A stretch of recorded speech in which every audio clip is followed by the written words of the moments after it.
좋겠습니다. 자, 우리 하나님 말씀 함께 나누실까요? 하나님 말씀은 오늘은 사무엘상 18장에서 보겠습니다. 사무엘상 18장 1절에서 16절 말씀. 제가 한 절 읽고 여러분들이 한 절 읽고 그렇게 교독했으면 좋겠습니다. 18장 1절 제가 시작하겠습니다. 다윗이 사울에게 말하기를 마침에 요나단의 마음이 다윗의 마음과 하나가 되어 요나단이 그를 자기 생명같이 사랑하니라.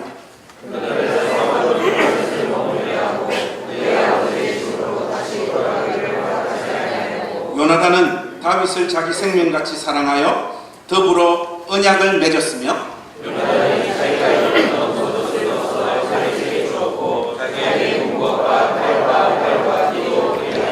다윗은 사울이 보내는 곳마다 가서 지혜롭게 행하며 사울이 그를 군대의 장으로 삼았더니 온 백성이 합당히 여겼고 사울의 신하들도 합당히 여겼더라.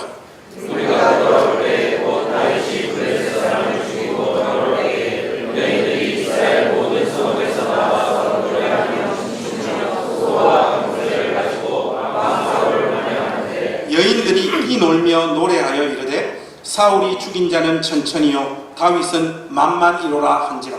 사울이 그 나라에 불피하여 시인이 와하여 이르되 다윗에게는 만만을 돌리고 내게는 천천만 돌리니 그가 더 역시 나라고 찬양하고. 그날 후로 사울이 다윗을 주목하였더라. 그 이튿날 하나님께서 주시는 하나님이 사울에게 주실 때에 그가 시간에서 정신없이 떠들어내므로 다윗이 그들과 같이 그가 스스로 이르기를 내가 다윗을 벽에 박으리라 하고 사울이 그 창을 던졌으나 다윗이 그의 앞에서 2번 피하였더라.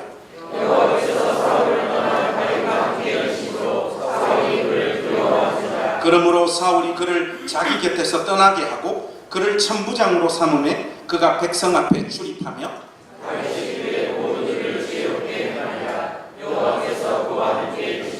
사울은 다윗이 크게 지혜롭게 행함을 보고 그를 두려워하였으나 온 이스라엘과 유다는 다윗을 사랑하였으니 그가 자기가 앞에 출입하기 때문이었더라. 아멘.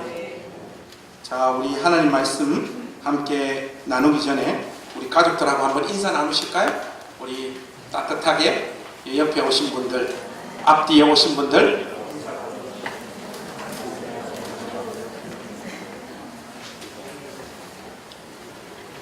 여러분 한 주간 동안 잘 지내셨죠? 네. 날이 이렇게 많이 더워지고 있는 것 같습니다. 건강에 유의하시고 또 여러분들 가정에 주님께서 베푸시는 은혜들이 늘 넘치시기를 축복합니다. 여러분 혹시 조금 지난 드라마인데 별에서 온 그대라고 하는 드라마 보셨습니까? 네. 여기에 보면 아주 좋은 대사가 나와요. 그 대사가 뭔가 하면 이렇습니다. 내가 이번에 바닥을 치면서 기분 참 더러울 때가 많았는데 한 가지 좋은 점이 있다. 사람이 딱 걸러져 진짜 내 편을 가장한 적으로 인생에서 가끔 큰 시련이 오는 거 한 번씩은 진짜와 가짜를 걸러내라는 하나님이 주신 기회가 아닌가 싶다 하는 이런 대사가 있습니다. 성경에서도 비슷한 일들이 벌어집니다. 아주 중요한 사건이 발생하고 나면 그 사건이나 그 주인공을 대하는 태도를 사람들이 각각 달리하게 되어지는데 그 태도를 보면 하나님의 마음을 알고 있는 자인지 아니면 아닌지가 확연히 드러나는 경우들이 종종 있습니다. 지난주에 우리가 함께 살펴본 다윗과 골리앗과의 이 싸움, 이 사건을 기점으로 사울과 요나단이 다윗을 대하는 태도가 확연히 달라지기 시작합니다. 그 전에는 이 두 사람이 공통적으로 이 다윗을 대하는 태도가 선대하고 아껴주고 사랑하는 모습이었습니다. 그런데 이 사건이 요나단과 사울의 마음 안에 무엇이 자리 잡고 있는지를 더 분명하게 드러내주는 결정적인 도구로 작용하게 되어집니다. 그러한 내용들이 오늘 저와 여러분들이 함께 살필 이 사무엘상 18장 말씀입니다. 이 사무엘상 18장은 골리앗과의 싸움에서 승리한 다윗을 대하는 사울과 요나단의 이 두 사람의 극명한 태도를 우리에게 비교하면서 보여주고 있는 본문입니다. 먼저 요나단이 다윗을 어떻게 대하는지를 우리가 한번 확인해 봤으면 좋겠습니다. 여러분, 먼저 1절 말씀을 보시면 다윗을 향한 요나단의 마음을 우리가 쉽게 확인할 수 있습니다. 여러분, 1절 말씀 우리 한번 소리 내어서 다 같이 한번 읽어보실까요? 한번 읽겠습니다. 시작. 다윗이 사울에게 말하기를 마침에 요나단의 마음이 다윗의 마음과 하나가 되어 요나단이 그를 자기 생명같이 사랑하니라. 여러분, 영어 성경을 보니까 Jonathan became one in spirit with David. 여러분, 거의 네이티브 스피커의 발음이죠. 이렇게 번역되어 있는데 한 영이 되었다라고 하는 말입니다. 이 두 사람 사이가 한 영이 되었다. 이 의미는 그들을 마음에 자리 잡고 있는 믿음의 세계가 동일했다라고 하는 의미입니다. 한마디로 하나님을 향한 믿음이 같은 결을 형성하고 있었다는 것이죠. 14장 6절 말씀과 17장 26절 말씀을 우리가 확인해 보면 이 사실을 분명하게 확인할 수 있습니다. 이 다윗과 요나단, 그들의 마음에 동일한 하나님과 동일한 세계관이 자리 잡고 있었음을 우리에게 결정적으로 보여주는 두 구절이거든요. 사실 제가 14장을 강의하면서 여러분들과 직접 읽고 눈으로 확인했던 구절인데 한 번 더 확인해 보겠습니다. 이 두 사람 사이에 어떤 동일한 신앙 고백과 세계관이 자리 잡고 있는지 먼저 여러분 14장 6절 말씀을 한번 보십시오. 14장 6절 말씀 우리 한 목소리로 한번 14장 6절도 같이 읽겠습니다. 시작. 요나단이 자기의 무기를 든 소년에게 이르되 우리가 이 할례 받지 않은 자들에게로 건너가자. 여호와께서 우리를 위하여 일하실까 하노라.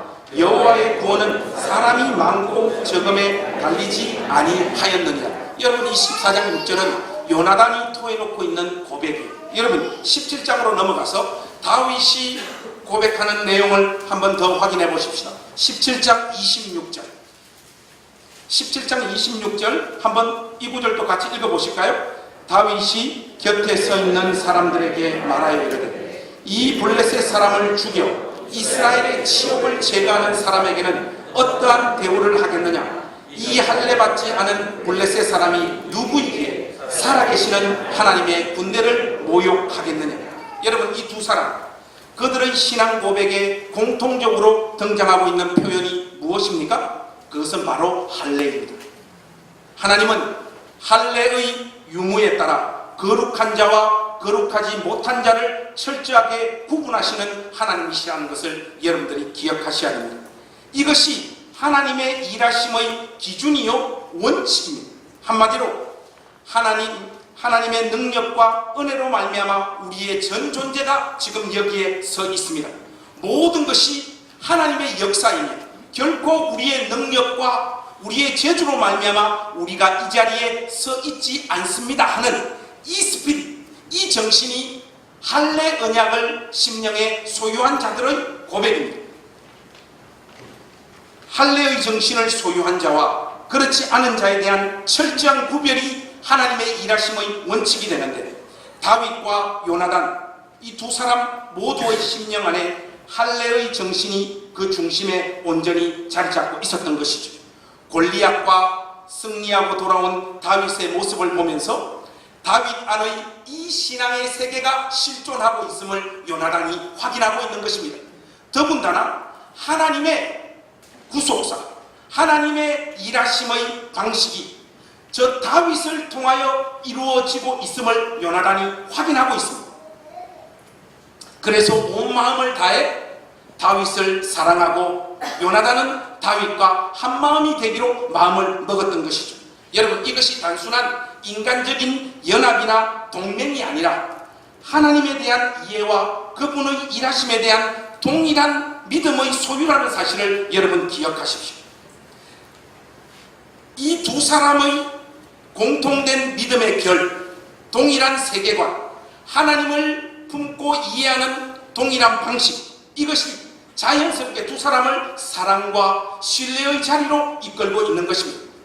다윗과 요나단과 같은 사람들은 세상에 무서운 것이 없는 존재들이에요. 왜냐하면 자신들의 능력의 유무라든지 자신들의 삶의 비천함과 낮아짐, 죽음과 실패에 따라 하나님의 일이 좌지우지 되지 않는다는 것을 그 누구보다 명백하게 알고 있는 사람들, 그러한 확신이 그들 마음 가운데 있습니다. 더욱이 자신들의 비참해지는 그 현실 또한 얼마든지 하나님께서 자신의 일을 이루어 가시는데 도구로 사용할 수 있다라고 하는 이 사실에 마음이 동의가 된 사람들이기 때문에 이들은 그들 눈앞에 펼쳐지고 있는 높은 산이나 인간적인 힘으로 극복하기 불가능한 어떤 상황이 연출되어지는 것이나 더욱이 자기들의 인생이 소진되어지고 무너지고 어그러지는 것에 대한 두려움이 전혀 없습니다.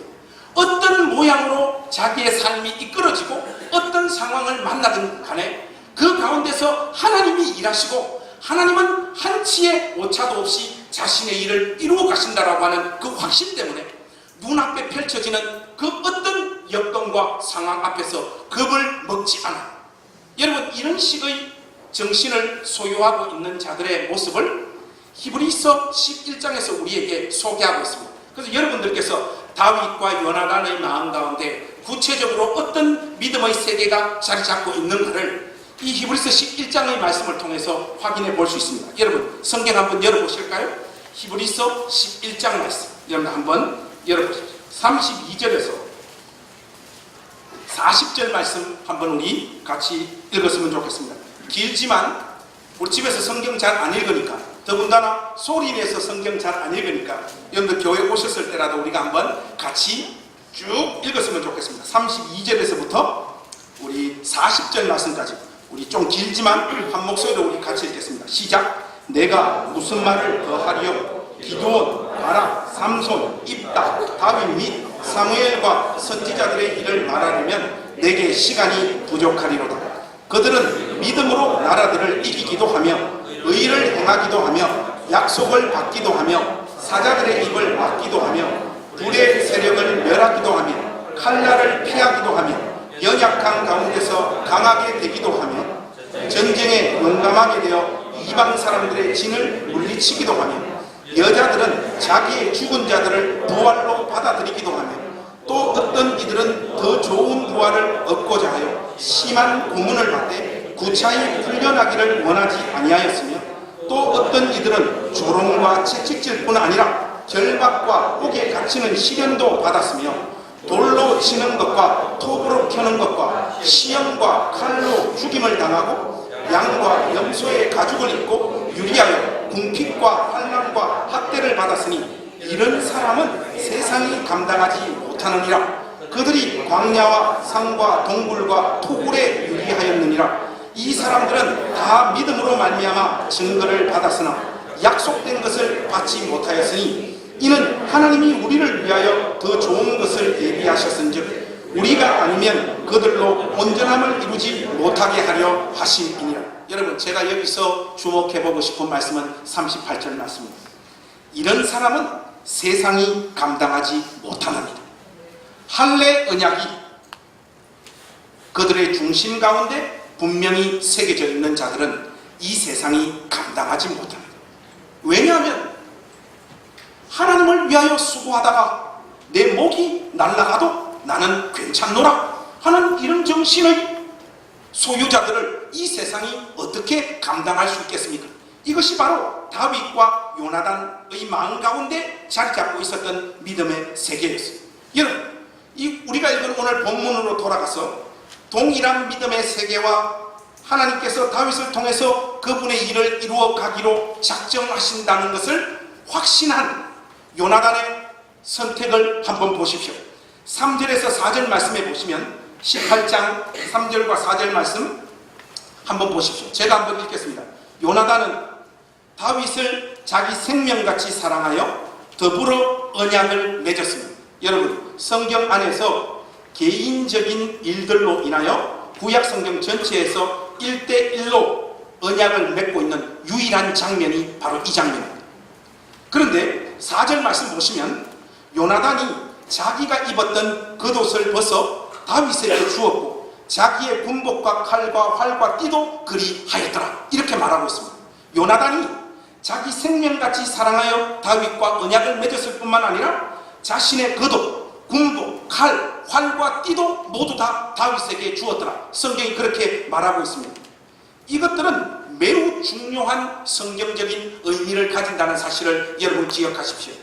요나단, 이 자기 자신은 차기 왕권에 대한 관심이 전혀 없노라라고 선언하고 있는 장면이기 때문에 그렇습니다.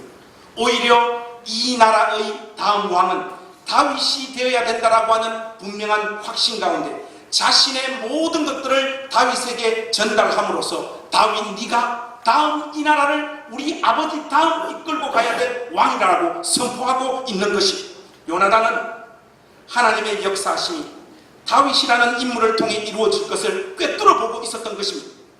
그것이 그에게 비통함과 아픔과 쓰라림으로 다가오지 않고 하나님께서 다윗이라고 하는 인물을 통하여 자기를 대체하고 있다라고 하는 이 사실에 순종하며 기쁜 마음으로 헌신하고 있는 장면이 바로 3절과 4절의 말씀입니다.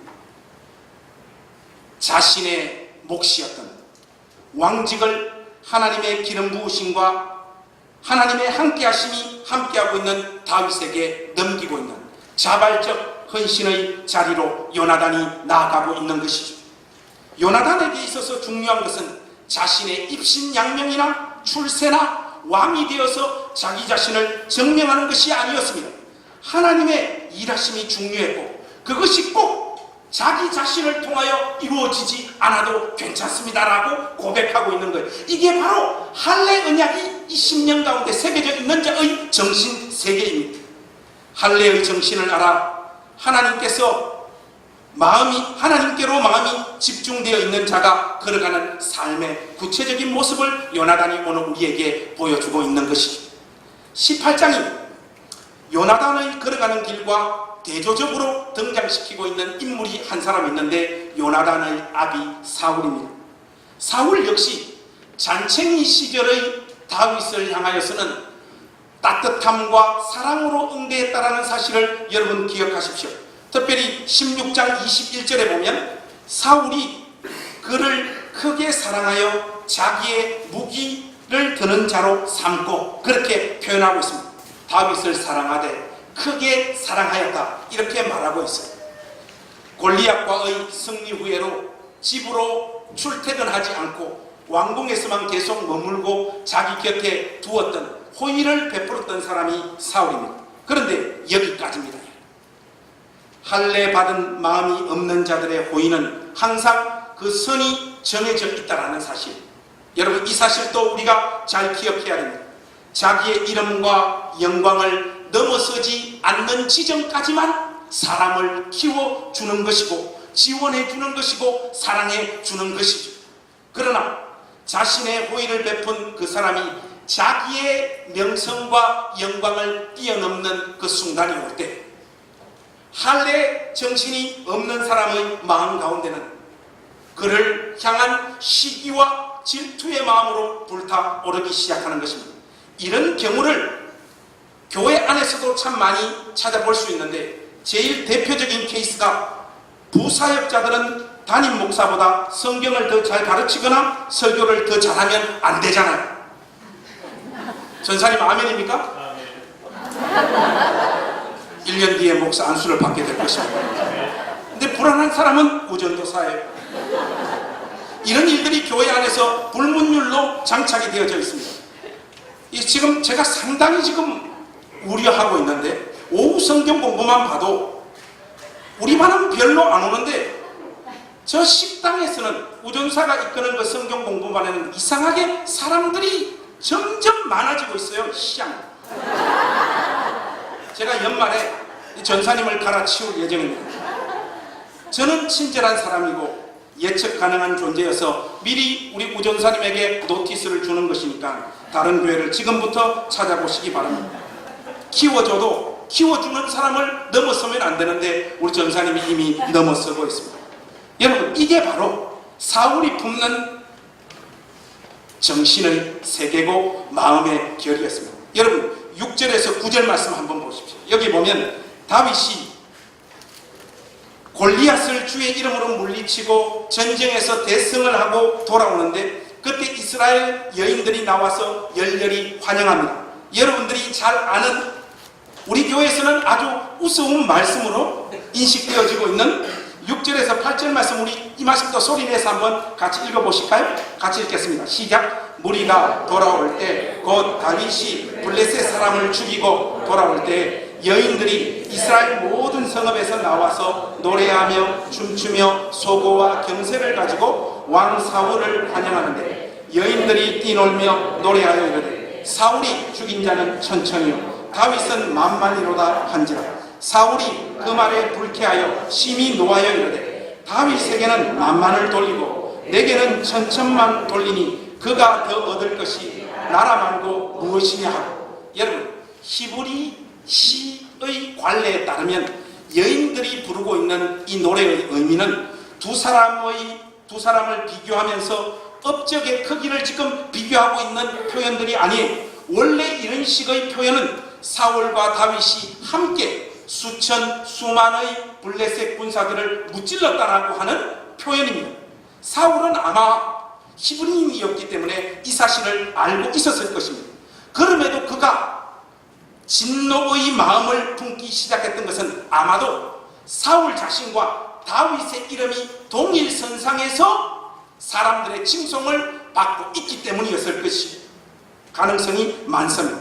한마디로 사울 자신의 마음으로 모든 영광이 돌려지지 않는 이 현실에 대해서 그가 분노하고 있는 것이죠. 시기와 질투에 사로잡히면 상대가 한 말이 고지고 때로 자기 마음속에 담겨지지 않지 않습니다.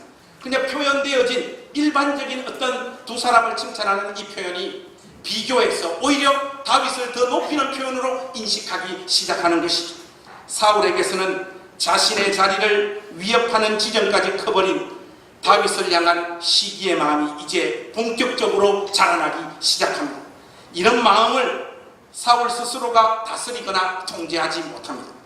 쉽게 말해, 나 이제부터는 시기하고 질투하지 않을 거야 하는 이런 마음을 먹어봐야 소용이 없습니다. 결심한다고 이 시기와 질투의 마음에서 자유롭게 되어지는 것이 결코 아닙니다. 그 이유가 뭐냐? 여러분, 10절 말씀 한번 보십시오. 10절 말씀 보시니까 이런 표현이 나와 있어요. 그 이튿날 하나님께서 부리시는 악령이 사울에게 어떻게 내리매? 힘있게 내리매 그가 집안에서 정신없이 떠들어대므로 다윗이 평일과 같이 손으로 수금을 타는데 그때 사울의 손에 창이 있는지라. 이렇게 말하고 있습니다. 사울의 이러한 태도의 근본적인 원인은 하나님의 영이 떠나고 악령이 그에게 임했기 때문에 그렇습니다. 하나님의 영이 함께 하지 않는 자들은 다른 사람들이 자신을 어떻게 보고 평가하느냐, 이 시선에서 영원히 자유로울 수가 없습니다. 세상의 거의 모든 사람들은 그런 의미에서 보면 시기와 질투의 화신들이. 목사님, 저는 비교적 다른 사람들과 제 모습을 비교하면서 시기하고 질투하는 그러한 어떤 불같은 마음에서 저는 비교적 자유롭습니다 하는 이런 분들이 계시는데 꿈을 깨시기 바랍니다. 그것은 시기와 질투를 느낄 만한 삶의 성취가 여러분 가운데 없기 때문에 그렇습니다. 여러분, 인간이 어떤 존재인지 아십니까? 노숙자들도 있지 않습니까? 신문 듣고 사는 사람, 아니면 라면 박스 듣고 자는 사람, 삼성 냉장고 박스 듣고 자는 사람, 여기에서도 시기와 질투의 마음이 자라나는 것이 인간이에요. 신문 듣고 자는 사람은 이 더러운 세상, 누구는 잘 살고 왜 누구는 못 사냐 해가지고 칼 들고 가서 삼성 냉장고 박스 듣고, 그들에게 있어서는 그것이 타워 팰리스예요. 특정한 상황이 닥치면 누구나 시기와 질투의 화신이 되어질 수밖에 없는 것이 인간 존재라는 것을 여러분 기억하십시오. 그 어떤 인간도 의지적 노력에서 이 시기하고 질투하는 마음에서 자유롭게 되어질 수 없습니다. 인간이 결심한다고 고양이가 되거나 천사가 될 수 없는 이치와 똑같은 거예요. 사울을 보십시오. 이제 더 가관입니다. 다윗을 시기하고 질투하는 마음이 이제 어디로 흘러가고 있는가 하면, 여러분 12절과 15절 말씀 한번 보세요. 12절과 15절 말씀에 공통적으로 등장하는 단어가 하나 있습니다. 여러분 우리가 한번 확인해 보겠습니다. 먼저 12절 우리 한번 같이 읽어보실까요? 시작. 여호와께서 사울을 떠나 다윗과 함께 계심으로 사울이 그를 두려워한지라. 여러분 12절 그렇게 나와 있죠. 15절 한번 보세요. 15절 같이 읽겠습니다. 시작. 사울은 다윗이 크게 지혜롭게 행함을 보고 그를 두려워하였습니다. 여러분 두 구절 모두 다 참 인상적인데 공통적으로 등장하는 표현이 뭡니까? 두려워하다. 특정한 사람에게 하나님이 함께 하시는 모습이 보이는데 왜 그것을 두려워하냐 말이죠. 또 더군다나 다윗이 크게 지혜롭게 행하고 있는데 그것을 왜 두려워하냐 말이죠. 악령이 임한 자의 심령에 이런 마음의 상태가 지속되어지는 것입니다. 확실히 이것은 미치거나 제정신이 아닌 것이 틀림없습니다. 하나님의 영이 떠나고 악령이 임하면 이렇게 멀쩡한 사람을 향하여 악의를 품게 되어지는 것입니다. 16절에 조금 더 구체적인 그 답이 나와 있는데, 온 이스라엘과 유다 사람들이 다윗을 사랑했기 때문이고 그들 가운데 출입했기 때문에 다윗을 향한 시기와 질투의 마음이 두려움의 마음까지로 확장되어졌다. 이렇게 우리가 정리할 수 있겠죠. 출입했다라고 하는 이 말은 실질적으로 왕의 역할을 백성들 사이에서 감당한 인물이 다윗이 되었다라고 하는 표현이거든요. 여인들의 노래가 그에게 막연한 시기와 질투의 마음을 발생시켰다면, 이제는 사울 자신의 눈으로 직접 여인들이 불렀던 그 노래가 현실이 되어지고 있는 것을 보면서 그의 마음 가운데 두려움과 공포가 자리잡기 시작한 것입니다. 타인이 하나님과 사람 앞에 사랑받고 인정받는 모습이 그를 미치도록 만들고 있는 것입니다. 교회 안에도 이 할례의 정신이 사라진 자들의 마음 가운데 이런 실질적인 열매들이 맺히고 있는 경우들이 너무너무 많습니다. 얼마나 많았으면 제가 교회를 지으면서 교회 주보에 우리 교회 5가지 특징들 중에 하나가 경쟁 없는 교회로 삼았겠습니다. 교회만큼 경쟁이 심한 곳이 없어요. 누가 노래를 잘하냐. 오늘도 애들 보면 예준이 빼놓고 오늘 애들 집에 가면 부모님한테 맞아 죽었어요. 이제 니노가 그거밖에 못하는 알을 아마 잡아 죽일 겁니다. 제가 오늘 저녁에 예준이 빼놓고 이게 우리 아이들 부모님들에게 다 전화 돌리겠습니다. 먼저 전사님 전화 다 돌리가 애가 살았는지 죽었는지 확인할 수 있고, 누가 밥을 잘하나, 누가 성가대 잘하냐, 누가 헌금 많이 하냐. 자기보다 잘난 사람이 딱 등장하기 시작을 하면 신앙생활이 막 그때부터 재미가 없어지는 이런 일들이 교회 안에 얼마나 많이 있냐 말이에요. 하나님의 영이 떠나버린 자, 할례 언약이 심령에 자리 잡고 있지 못한 자의 특징을 사울이 오늘 우리에게 고스란히 보여주고 있는 것입니다. 여러분 이 18장의 내용을 보면 정작 위험한 상황에 노출되어져 있는 인물은 다윗인데, 그를 위협하는 사울이 오히려 다윗을 두려워하는 일이 벌어지고 있습니다. 그 두려움이 얼마나 강하게 사울의 마음을 지배하고 움직였던지 18장 후반의 내용을 여러분들 확인해 보면 자기의 친딸 둘을 이용해 가지고 다윗을 죽이려고 하는 자리까지 영모를 꾸미는 이 불쌍한 사울의 모습을 우리가 확인할 수 있습니다. 이것이 바로 하나님께서 함께 하시는 사랑과 하나님의 영이 떠나버린 사람의 모습임을 성경이 우리에게 보여주고 있습니다. 여러분, 오늘 사무엘상 28장의 말씀이 우리 행신침례교회 가족들에게 어떤 메시지를 던지고 있을까요? 제가 2가지 여러분들에게 좀 말씀드리고 싶습니다. 하나님께서 함께 하시는 사람, 하나님의 기름 부음이 분명히 그 심령 가운데 있는 사람의 1차적인 특징은 사람들에게 사랑받는 것이며 그의 은행이 지혜롭게 행하고 있음을 다른 사람들의 눈에 가시적으로 분명하게 포착이 되어진다는 사실을 여러분 기억하십시오.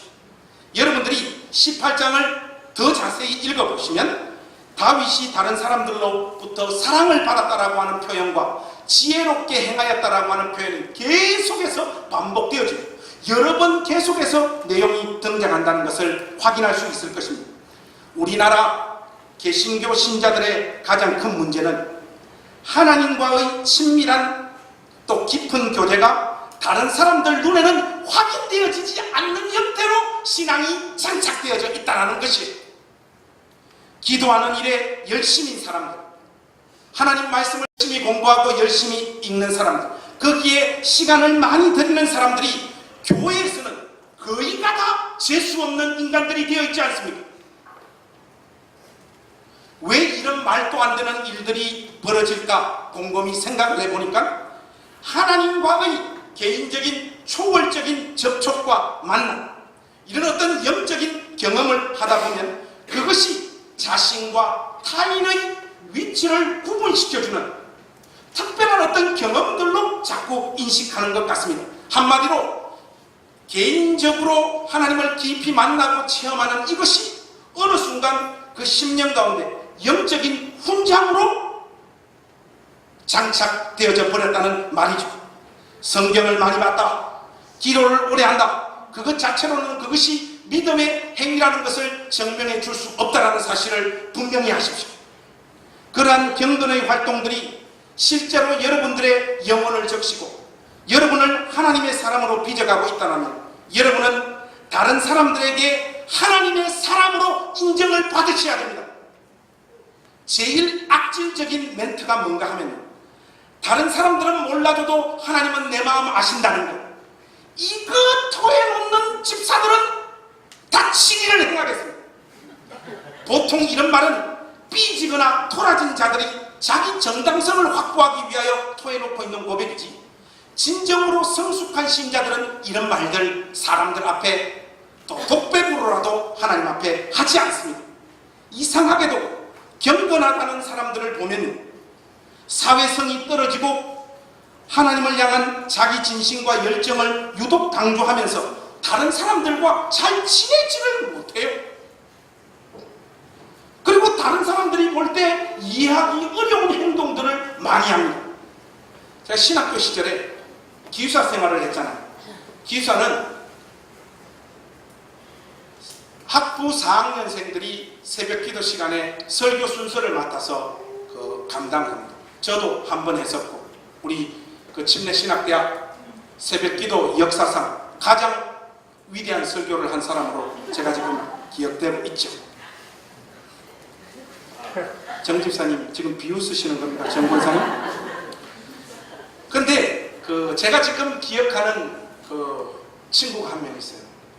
이름이 김무성인가 그럴 거예요. 우리 형님은 김무성이고 이분은 김무성인데 똑같습니까? 영어보다 서울말이 더 어려워요. 우리 형님은 김무성, 이 친구 이름은 김무성. 이분이 정말 열정적인 분이셨어요. 열정적인. 오늘 너무 비웃으시는데 실제로 이 전사님이 기도도 아주 많이 하시고 기도할 때도 열정적으로 하시고, 근데 이분이 설교 순서가 됐어요. 그러니까 사람들 사이에 이 전사님이 설교한다고 하는 게 이제 소문이 나니까 다들 기대하고 어떤 일이 벌어질까 노심초사하면서 기다리고, 모두들의 기대가 대단했죠. 근데 아이고야, 그날 새벽을 제가 생생히 기억하는데, 저는 보통 강당 맨 뒤에 앉아서 새벽기도 시작하면 거의 잠자다가 오는 사람이었어요. 신학교 다닐 때는. 근데 그날은 잘 수가 없었어요. 왜냐하면 설교가 시작되는데 초장부터 마이크를 뽑아듣는 부흥사 모드로 바로 진입을 하는데, 더 놀라운 것은 방언으로 설교를 하기 시작을 하는 거예요. 말랑말랑말랑말랑 막 하는 거예요. 이거 좀 미쳤나 싶은데, 그러면서 방언 한마디 하고 통역을 하고 방언 한마디 하고 통역을 하는데, 신학교가 지적인 어떤 신학적인 소양을 갖추는 곳이니까 그런 어떤 모습에 동의를 안 하는 전사님들이 대부분이죠. 근데 이게 조금만 하다가 멈출 줄 알았는데 멈추질 않아요. 계속해서 달립니다. 하니까 중간에 선배 전사님들이 일어나서 그만해! 하면서 성경책 들고 막 나가기 시작을 하는 거예요. 근데 주님께서 저의 마음에도 뭔가 한마디 하기를 자꾸 감동을 막 부어주시는 거예요. 근데 여러분 알다시피 저는 결정적일 때 용기를 못 내는 사람이라 계속 봤어요. 재밌기도 하고. 그 설교 끝날 때까지 그렇게 설교를 하고 그 새벽기도 참여한 그 절반 되는 사람들이 중간에 나가버리는 일들이 있었습니다.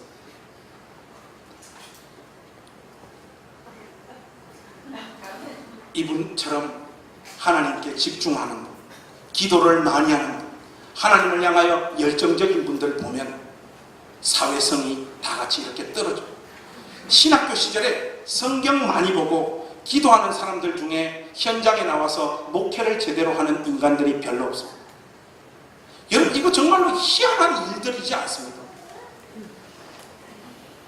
신학교에 보면 여러 파들이 있어요. 유학파라 해서 영어 공부만 하는 사람, 또 공부만 끝나면 기도실로 가서 기도만 하는 사람, 또 성경만 대립답하는 사람, 성경 300도 가면 뭐 교회가 몇천 명 된다, 뭐 이런 어떤 의식들이 신학생들, 저처럼 운동권, 축구하고 탁구하고 이런 운동권. 근데 현장에 나오면 누가 실질적으로 목회를 제일 잘하는가 하면 운동권들이 잘해요. 이상하게 성경 300도 가고 기도 많이 하는 인간들은 전부 다 목회가 엉망진창이에요. 여러분 이게 우스운 이야기인데 우스운 이야기가 아니에요. 하나님을 향해서는 분명한 진심을 가지고 있고 열정도 있고 남다른 신앙적인 체험도 있다라고 하는 자들이 자기 옆에 있는 동료들과는 아름답게 성숙하게 어울리지 못하는 일들이 벌어진단 말이에요. 사랑하는 우리 행신교회 가족 여러분, 하나님과의 만남과 교제가 깊어지면 그분의 형상대로 지음받은 사람들에 대한 이해와 긍휼과 사랑의 마음이 자라나기 시작을 하고 실질적으로 그것이 그의 손과 발로 흘러가게 되고 그것이 무사람들로 하여금 이 사람이 진실로 하나님의 사람이라고 하는 인정과 지지를 받게 되어지는 줄로 믿습니다. 하나님의 영이 다윗과 함께 했을 때 백성들과 심지어 사울의 딸과 아들조차 다윗에게 하나님이 함께하고 있다는 것을 인정하게 되는 이런 일들이 벌어지고 있지 않습니까? 기도도 잘못하면 하나님 말씀도 잘못 읽다 보면 어느 순간 그 마음에 악령이 힘있게 임하게 되어진다는 사실을 무섭게 기억하십니다. 여러분 뭐 악령이 임한다고 하니까 이 존재 자체가 보통 사람과 완전히 다른 어떤 사람으로 바뀐다라고 하는 뜻이 아니라 오늘 이 문맥에 보면 사울이 열매 맺는 그 열매가 여러분들 삶 속에서도 고스란히 나타나게 되어진다 이 말입니다. 악령 받았다는 것이 뭔가 초월적인 이상한 모습으로 표출되어지는 것이 결코 아니에요. 자기보다 더 나은 사람, 자기보다 다른 사람들에게 더 사랑받는 사람을 견디지 못하는 것입니다. 세상의 중심이 늘 자기예요. 자, 옆에 있는 우리 집사님, 권사님, 청년들에게 한번 물어봅시다.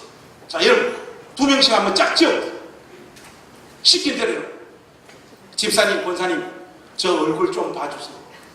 제가 하나님과 함께하는 사람 맞는 것 같나요? 이렇게 한번 물어보세요. 좀 해보세요. 실질적으로.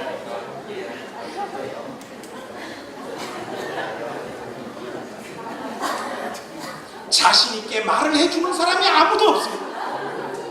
우리 집사님, 우리 권사님, 우리 목사님 어디 가서 자랑하고 싶고 또 보고 싶은 마음이 여러분들 가운데 실질적으로 있습니까? 그 마음이 생기도록 만드는 사람이 진실로 하나님의 사람입니다. 하나님께 인정받고 사람에게는 인정받지 못하는 신앙생활을 멈추십시오. 알고 보면 눈에 보이는 형제들의 지지와 사랑을 받지 못하는 신앙생활은 하나님으로부터도 결코 인정받지 못하는 신앙생활이라는 것을 여러분 무섭게 인식하셔야 됩니다. 제가 저의 논리로 이 말씀에 적용을 여러분들에게 이렇게 해나가고 있는 것이 결코 아니에요. 여러분 로마서 14장으로 한번 가보죠. 로마서 14장 18절 19절 말씀 한번 보십시오. 여기에 보시면 분명히 명시적으로 우리 주님께서 이렇게 말씀하고 있습니다. 로마서 14장 18절에서 19절 말씀. 자, 우리 한번 소리내서 18절 19절 읽겠습니다. 시작. 이로써 그리스도를 섬기는 자는 하나님을 기쁘시게 하며 사람에게도 칭찬을 받느니라. 그러므로 우리가 화평의 일과 서로 덕을 세우는 일을 심성하라. 여러분 하나님께서 함께 하시는 사람, 하나님의 영이 함께 머무는 사람, 할례의 정신을 분명하게 그의 심령에 장착한 사람은 동일한 하나님을 섬기는 권속들로부터 사랑과 인정과 지지를 받게 되어진다는 사실을 여러분 기억하십시오. 그런 의미에서 보면 권속들이 사랑하고 존경하거나 인정하지 않는 목회자는 이 강단에서 하나님 말씀을 선포해서는 안 되는 거예요. 이걸 한 번 더 꺾어놓으면 무슨 의미가 됩니까? 저는 사랑과 존경을 받고 있는 목사라. 그러므로 저는 하나님의 사람이라는 것이죠. 그 이야기를 오늘 설교를 통해서 하고 싶었어요. 그러니까 저한테 함부로 하지 말고 잘하십시오. 그런데 여러분 우리가 이 사실만 기억하고 계시면 오늘 본문을 절반밖에 이해하지 못하는 것입니다. 하나님께서 함께 하시는 삶은 사람들에게 사랑받는 모습으로만 드러나는 것이 아니라 하나님의 세계와 하나님의 일하시는 방식을 이해하지 못하는 자들에게 지속적인 시련과 비난의 대상이 되어진다는 사실도 여러분 기억하십시오.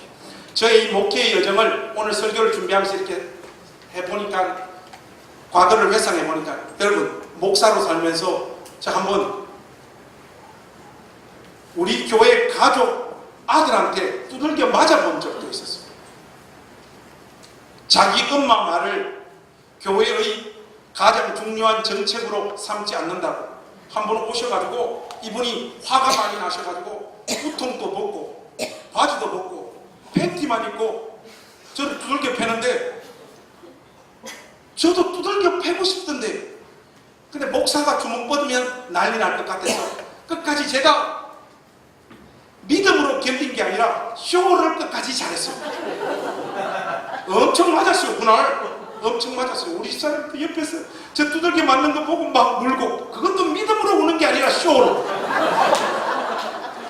이렇게 하다 보면요, 이런 물리적으로 두들겨 맞는 일들도 있고, 내 분명히 그 말 안 했는데 목사님이 그 말 했다라고 막 사람들한테 조리돌림 돌려가지고 이 억울함을 어떻게 풀 수도 없는 이런 상황 가운데 노출되어지는 일들이 많습니다. 여러분들이 우리 주 예수 그리스도 안에서 믿음으로 살고 경건하게 살려고 하는 마음이 있을 때 반드시 여러분 삶에 핍박이 있다는 사실을 기억하십시오. 모든 사람들로부터 사랑받고 존경받고 인정받으려고 하는 것은 믿음의 태도가 아닙니다.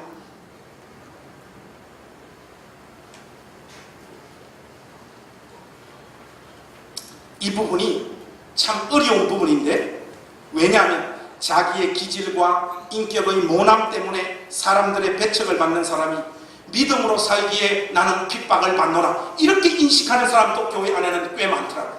여러분 이 부분과 관련해서 철저한 자기 객관화가 여러분들 가운데 있기를 주님의 이름으로 부탁드립니다. 참된 그리스도인들은 모든 사람들에게 인정받을 수 없으며 인정받으려고 해서도 안 됩니다.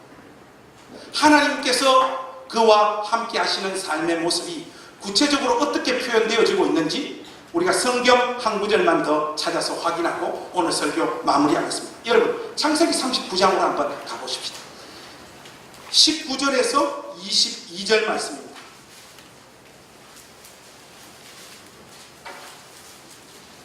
창세기 39장 19절에서 23절 말씀까지 교독하겠습니다. 요셉의 모습인데요, 제가 19절 먼저 읽겠습니다. 그의 주인이 자기 아내가 자기에게 이르기를 당신의 종이 내게 이같이 행하였다 하는 말을 듣고 심히 노한지라.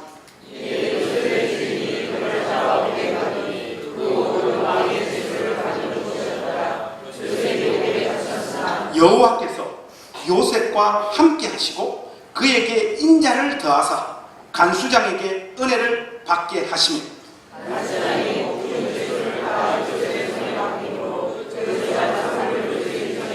23절 같이 하십시다. 간수장은 그의 손에 맡긴 것을 무엇이든지 살펴보지 아니하였으니 이는 여호와께서 요셉과 함께 하시며 여호와께서 그를 범사에 형통하게 하셨다. 여러분, 이 상황 보면 이게 정말 재미나지 않습니까? 21절 맨 위에 보시면 여호와께서 요셉과 함께 하시고 그에게 인자를 더하사, 마치 다윗과 함께 하신 하나님, 다윗에게 인자를 더하신 그 모습들이 요셉에게도 그대로 있었다라고 이야기를 하고, 23절 끝에 보니까 여호와께서 그를 범사에 형통하게 하셨다. 이렇게만 하나님이 명백하게 요셉과 함께하고 있는 현실이 무엇입니까? 감방에 갇혔다. 사람들의 모함과 속임수와 책략으로 인하여 감옥에 갇혀있다. 여러분, 이게 과연 우리가 일반적으로 인식하는 어떻게 하나님께서 함께 하시는 모습이냐 말이죠. 그러나 여러분, 이것이 바로 하나님이 함께 하시는 모습입니다. 여러분, 이 애매함을 이해하십시오. 요셉은 하나님의 계시를 전달받은 사람으로서 형들의 미움을 받아 애굽으로 팔렸고 여차여차한 일을 겪고 감옥에 수감되어져 있는 상태입니다. 옥에 갇힌 상황인데 성경은 그를 향하여 하나님께서 그와 함께 하신다라고 말하고 있습니다. 그리고 그를 범사에 형통하게 하셨다라고 하나님께서 말하고 있습니다. 하나님께서 함께 하시는 삶을 깔끔한 어떤 형태의 삶으로 인식하지 마십시오. 여러분의 의지와 상관없이 그리스도의 길을 걷는 사람들은 여러분의 믿음의 세계를 이해하지 못하는 사람들로부터 시기와 질투와 조롱을 받게 되어진다는 사실을 꼭 기억할 수 있기를 바랍니다. 그것이 여러분들이 걸어가는 여러분들의 소명 안에 반드시 포함되어져 있다는 사실을 기억하십시오. 인간적인 방법으로 이런 애매하고 불편한 상황을 해결하려고 하지 마시고, 여러분들의 억울함을 조정하려고 하지 마시고, 믿음으로 겪어야 되는 그러한 현실을 그냥 욕먹으면서 통과할 수 있는 믿음의 사람이 될 수 있기를 주님의 이름으로 부탁합니다. 다윗은 그 길을 갔고, 하나님은 그를 향하여 시기와 질투, 두려운 마음, 또 그를 향하여 죽이려고 했던 사울을 하나님 스스로가 이 모든 문제를 해결하시고 조정해내셔서 다윗을 세워야 될 자리에 세우고 마시는 하나님이 되셨다는 사실, 여러분들에게 위로가 되고 격려가 되고 힘이 되어지는 역사가 있기를 주님의 이름으로 부탁합니다. 결론을 맺겠습니다. 억울함과 오해를 여러분의 영적인 끼니로 먹으면서 여러분 길을 가십시오. 저도 철부지 시절에 억울하니까, 내가 하지도 않았는데 욕먹으니까 이거 어떤 식으로든지 시시비비를 가리고 저의 힘으로 조종하려고 정말로 애를 많이 써봤어요. 근데 하면 할수록 고이고 그것으로 인하여 오히려 하나님 앞에 더 범죄하게 되어져요. 어느 교회나 문제는 권사님들 사이에서 일어나지 않습니다. 그때 그 교회에, 그분 성함이 강모씨인데 우리 어머니도 강씨인데, 자, 그래 강씨를 안 좋아해요. 이분이 보니까 교회에서 아이들 과외 수업하고 난 다음에 자기 아들, 딸 과외하고 난 다음에 과외비 안 주고 띵가먹고, 또 교회 권속들에게 돈 빌려가지고 돈 안 가고, 이 뭐 교회 안에 돈 문제 엉망진창이. 그리고 이분 주위에만 가면 온갖 뒷담화가 난무하고. 그래서 실질적으로 교회에서 공식적으로 치리를 해야 되는데 목사님들이 마음이 좋으셔서 그 치리를 못 하시잖아요. 그러다 보니까 이분이 그냥 무법천지인 거예요. 그런데 이분이 어떻게 하다가 저하고 걸렸습니다. 제가 그때만 해도 독사잖아요, 독사. 저하고 걸렸는데, 야, 제가 이분의 행실을 가지고 하나하나 짚으면서 따졌어요. 전화하고 따지다 보니까 이분이 막판까지 가니까 어떻게 나오시는가 하니까, 제가 그 교회 공식 전도사님이었는데 이 새끼요? 이렇게 나와요.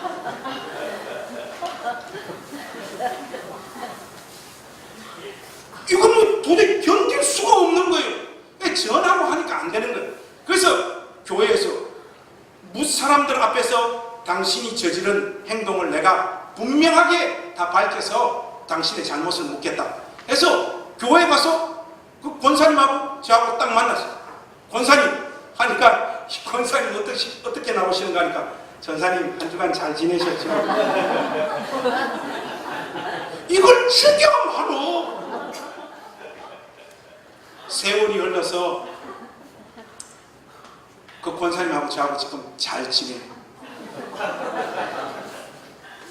근데 이런 경험들을 하다 보니까 저 가운데 진심으로 느껴지는 것이 뭔가 하니까 나의 어떤 말과 행동과 태도 가운데 사람들의 감정을 자극하고 불러일으키는 어떤 못된 것들이 있구나 하는 걸 느껴요.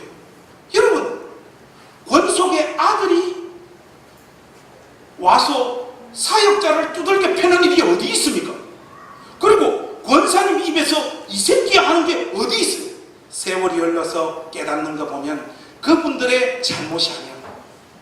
저 가운데 저의 억울함을 항변하고 정당화하다가 그분들 안에 있는 어떤 감정들을 자극하고 그분들 마음에 스크래치 내는 어떤 습성들이 저 가운데 있다는 것을 알게 돼요. 저의 힘과 저의 지혜와 저의 말빨로 이 상황을 정리해 보려고 하는 이런 실수들이 이런 결과를 가져왔게 되었다라고 하는 것을 절절히 깨닫게 되어집니다. 사랑하는 우리 행신교회 가족 여러분, 다윗이 걸어갔던 그 길을 가십시오. 사울이 그를 향하여 시기하고 질투하고 두려운 마음에 사로잡혀서 딸들을 동원하여 그를 죽이려고 하는 그 어떤 시도 가운데서도 하나님께서 다윗을 사울의 손에 맡기지 아니하시고 하나님께서 다윗을 끝까지 지켜내셔서 다윗의 소명을 결국은 이루어내시고야만은 이 하나님이 여러분들의 하나님이 되어주시길 우리 주님의 이름으로 축복합니다. 결론을 맺겠습니다. 사람들에게 사랑받는 믿음의 사람들이 되십시오. 여러분들의 품행을 보고 진실로 저분은 하나님의 사람이라고 하는 것을 하나님으로부터 말고 사람들로부터 먼저 인정받는 사람들이 되십시오. 그러나 모든 사람들로부터 인정받는 삶을 추구하지 마시고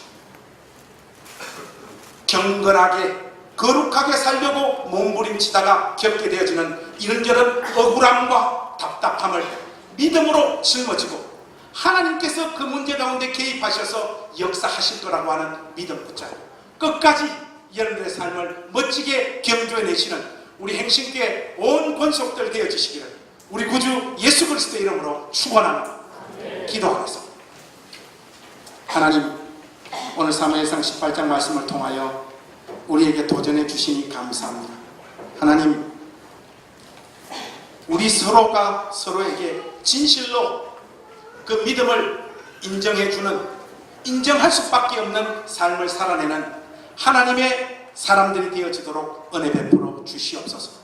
이 믿음의 길 걸어갈 때에 겪게 되어지는 이런저런 온갖 오해들, 조롱들, 핍박들, 억울함들 믿음으로 잘 견뎌내어서 하나님의 개입으로 말미암아 승리하는 믿음의 사람들 다 되어지도록 은혜 베풀어 주시옵소서.